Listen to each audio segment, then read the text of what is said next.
paid for it, can you use it again on the other year ama itakuwa expire? Mano ng'ato penjo ka. Ng'ato bedo penjo ni bati mosna daktari. To penjo niya, ka ng'ado shato ka keto joga duto, be sha ni nyalo konyo relative mara who is not part of my family and is not registered under my name? Sharon mowuok Rongo ema penjo kamano. In insurance is a matter of household. Sama I bedo gisha, wachini nyakiberi jaodi. Gimanyi ni ma jaodi en inyome.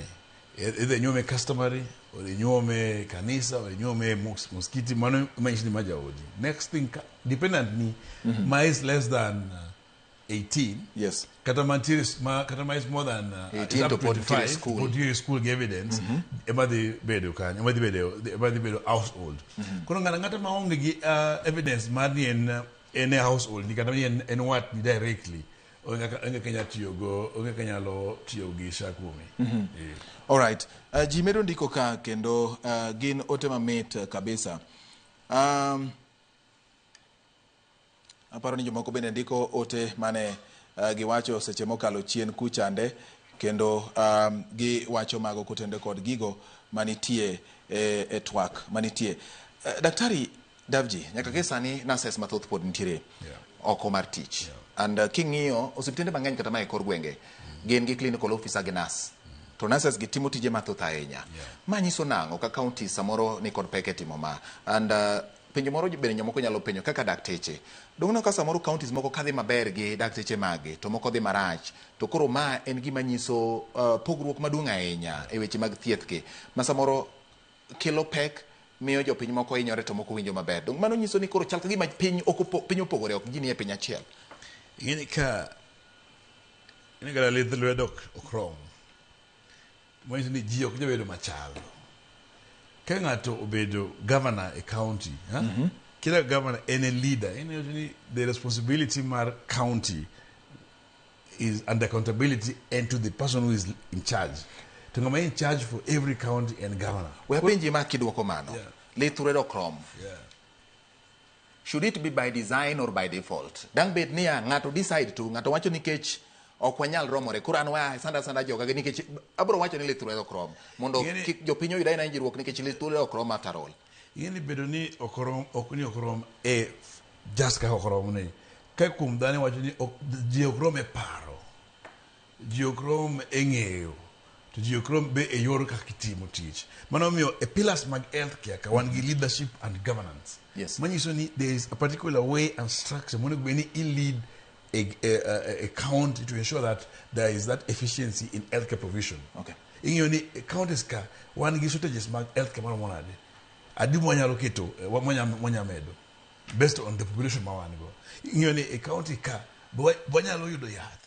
Mateni like this the facility financing. When you can know or ring fence counties, ma pesa mo bedo collected in that facility, Again, that's a very big improvement. Before, pesa mane NHF mio counties, county, negi desire gi maite mongo. Lakini sasa ni pesa mbido collected the facility, do ke facility no.